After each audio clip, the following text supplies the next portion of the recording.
സൂചിപ്പിച്ചു കലാകാരൻ എന്ന പ്രിവിലേജ് വിനായകന് ബാധകമല്ല എന്ന്. അത് വേടനും ബാധകമല്ല.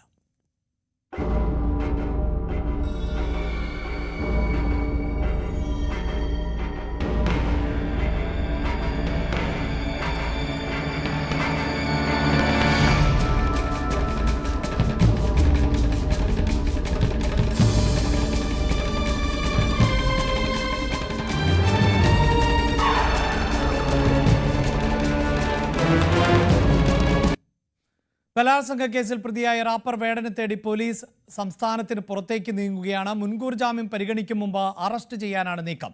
കോടതിയിൽ നൽകേണ്ട ജാമ്യാപേക്ഷയെ ശക്തമായി എതിർക്കുമെന്ന് സിറ്റി പോലീസ് കമ്മീഷണർ പുട്ടാ വിമലാദിത്യ പറയുകയും ചെയ്തു.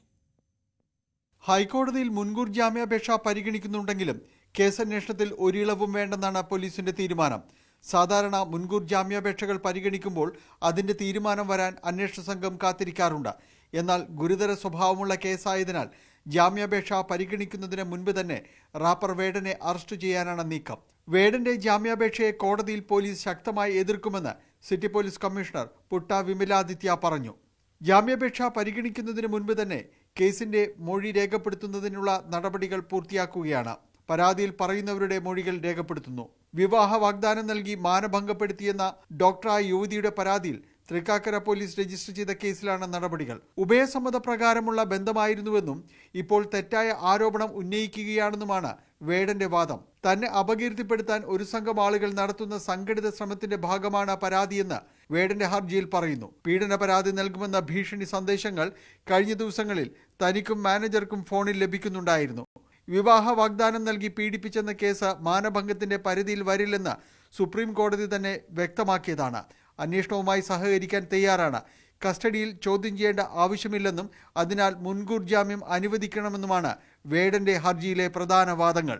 ഹർജിയിൽ സർക്കാരിന്റെ വിശദീകരണം തേടിയ കോടതി 18-നാണ് കേസ് പരിഗണിക്കുന്നത്. ന്യൂസ് 18 കൊച്ചി.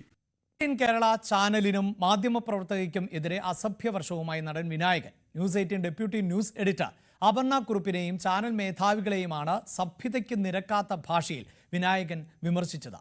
വിനായകനെതിരെ കേരള പത്രപ്രവർത്തക യൂണിയൻ ഉൾപ്പെടെ DGPക്ക് പരാതി നൽകിയിട്ടുണ്ട്. കഴിഞ്ഞ ദിവസം അടൂർ ഗോപാലകൃഷ്ണനെയും യേശുദാസിനെയും കുറിച്ച് മോശമായി പറഞ്ഞ വിനായകന്റെ ഫേസ്ബുക്ക് പോസ്റ്റിനെ കുറിച്ച് അപർണ കുറുപ്പ് ഒരു വീഡിയോ ചെയ്തിരുന്നു. ഇതിന് പിന്നാലെ അപർണ കുറുപ്പിന്റെ ചിത്രം പങ്കുവെച്ച വിനായകൻ ഉച്ചയ്ക്ക് 12 മണിക്ക് മുൻപ് ഡെപ്യൂട്ടി ന്യൂസ് എഡിറ്റർ അപർണ കുറുപ്പിനെയും ന്യൂസ് 18 ചാനൽ മേധാവികൾക്കും മറുപടി നൽകുമെന്നും പറഞ്ഞിരുന്നു.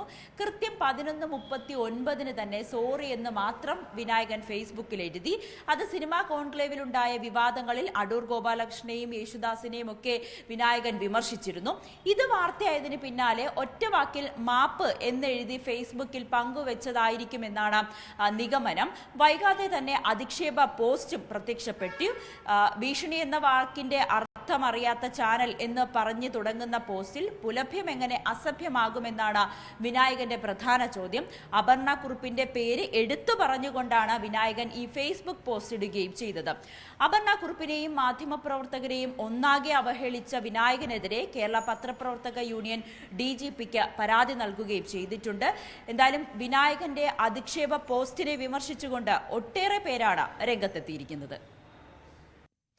യെസ്, ഇതാണ് സാഹചര്യമെങ്കിൽ തീർച്ചയായും അപർണ കുറുപ്പിനെ അവഹേളിച്ചുകൊണ്ട് ഇങ്ങനെയൊരു FB പോസ്റ്റ് ഇട്ടു എന്നതുകൊണ്ടൊന്നും ഞങ്ങൾ ഈ മാധ്യമപ്രവർത്തന രംഗത്ത് നിന്ന് പിന്മാറാൻ ഉദ്ദേശിക്കുന്നില്ല. ഇത്തരം അസഭ്യവർഷം തുടരുകയാണ് എങ്കിൽ അക്കാര്യം കൃത്യമായി റിപ്പോർട്ട് ചെയ്യുക തന്നെ ചെയ്യും. എന്തായാലും അപർണ ഇട്ട ഒരു വീഡിയോയായിരുന്നു ഈ വിനായകനെ ചൊടിപ്പിച്ചത്. അതിന് അപർണയ്ക്ക് തുടർന്നും പറയാനുണ്ട്. എന്താണ് അപർണയ്ക്ക് പറയാനുള്ളത് എന്നുകൂടി കേൾക്കാം. സ്ത്രീകളെ കാണുമ്പോൾ നഗ്നതാ പ്രദർശനം നടത്തുന്ന ഞരമ്പ് രോഗികളോടും തെരുവിൽ നിന്ന് പച്ചത്തെറി വിളിച്ചു പറയുന്നവർക്കുമൊക്കെ മറുപടി കൊടുക്കേണ്ട കാര്യമില്ല എന്നാണ് പണ്ട് പറഞ്ഞിരുന്നത്. ലൈംഗികാവയവങ്ങളുടെ പേരുകൾ വിളിച്ചു പറഞ്ഞ് ഇവർ നടത്തുന്ന അസഭ്യം കേൾക്കുമ്പോൾ പേടിച്ച് മിണ്ടാതെ സ്ത്രീകൾ മാറിപ്പോകും. ആ കാലം പക്ഷേ കഴിഞ്ഞു പോയിരിക്കുന്നു വിനായക. മാധ്യമപ്രവർത്തകരെ സ്ത്രീ ശരീരങ്ങളെന്ന് എടുത്തു പറയാൻ ഉത്സാഹം കാണിക്കുന്ന നിങ്ങൾ ദളിത് വിഭാഗത്തിനു വേണ്ടി ഒരു സമരവും നടത്തിയിട്ടുമില്ല, നടത്തുന്നുമില്ല. എറണാകുളത്ത് സ്വന്തം ഫ്ളാറ്റിലിരുന്ന് സിനിമാക്കാരനെന്ന പ്രിവിലേജ് എടുത്ത് ബാൽക്കണിയിൽ നിന്ന് നഗ്നത പ്രദർശിപ്പിക്കുന്ന ഒരു പൊതുശല്യം മാത്രമാണ് ഇപ്പോഴും നിങ്ങൾ. സ്ത്രീക്കെതിരെ പരസ്യമായ ഒരു പ്ലാറ്റ്ഫോമിൽ ഇങ്ങനെ വൃത്തികേട് പറയുമ്പോൾ അതിനെതിരെ ഉയരുന്ന സമൂഹ പ്രതിഷേധങ്ങളെ മറികടക്കാമെന്നുള്ള വ്യാമോഹം മാത്രമാണ് ജാതി എടുത്തെടുത്ത് പറഞ്ഞുള്ള നിങ്ങളുടെ ഇരവാദം. അവകാശ സമരങ്ങൾ ഇപ്പോഴും തുടരുന്ന ദളിത് വിഭാഗമോ വിവേചനങ്ങളുടെ വേദന ഇപ്പോഴും അനുഭവിക്കുന്ന അതിനെതിരെ പൊരുതുന്ന ഒരാണും പെണ്ണുമോ നിങ്ങളെന്ന വിഴുപ്പിനെ ഏറ്റെടുക്കില്ല.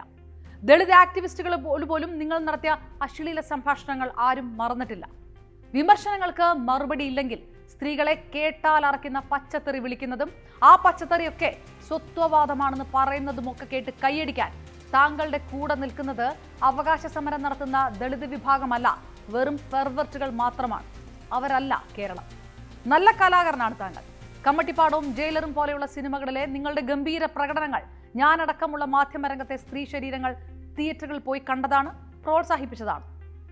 പക്ഷേ അതിനർത്ഥം ആ പ്രിവിലേജ് കൊണ്ട് നിങ്ങൾ പറയുന്ന അശ്ലീലത്തെ പുരോഗമനമെന്ന് കരുതുമെന്നോ കേട്ട് പേടിച്ച് മിണ്ടാതിരിക്കുമെന്നോ അല്ല. ഇനിയും വിമർശിക്കും. ആവശ്യമെങ്കിൽ ഷോക്ക് ചികിത്സ തന്നെ നൽകണമെന്ന് പറയുകയും ചെയ്യും. അവസാനിപ്പിക്കുന്നതിന് മുൻപ് ഒരു കാര്യം കൂടി. എന്റെ പേരിലെ വാലെടുത്ത് പറഞ്ഞ് ജാതി അധിക്ഷേപം നടത്തുകയാണ് ഞാനെന്ന ആരോപണങ്ങളുമായി നിങ്ങളുടെ പോസ്റ്റിന് താഴെ വന്ന കമന്റുകൾക്ക് ഒരു കവിതയിലെ 2 വരികൾ കൂടി അവസാനിപ്പിക്കാം. പുലയാടി മക്കൾക്ക് പുലയാണ് പോലും, പുലയന്റെ മകനോട് പുലയാണ് പോലും, പുലയാടി മക്കളെ പറയുമോ നിങ്ങൾ, പറയനും പുലയനും പുലയായതെങ്ങനെ, പറയുമോ പുലയാടി മക്കൾ. ഈ കവിത എഴുതിയ ആ കുറിപ്പ് എൻ്റെ അച്ഛനാണ്. അതാണ് ഈ വിമർശനങ്ങൾക്ക് എനിക്കുള്ള മറുപടി. യെസ്, എന്തായാലും സിനിമാ മേഖലയിൽ നിന്ന് തന്നെയുള്ള മറ്റൊരു വാർത്ത റിപ്പോർട്ട് ചെയ്യേണ്ടി വരുന്നത് അത് തെരഞ്ഞെടുപ്പുമായി ബന്ധപ്പെട്ടാണ്. അമ്മയിലെ തെരഞ്ഞെടുപ്പ്, അതിനിടെയാണ് കാർഡ് വിവാദം, മെമ്മറി കാർഡ് വിവാദം കനക്കുന്നത്.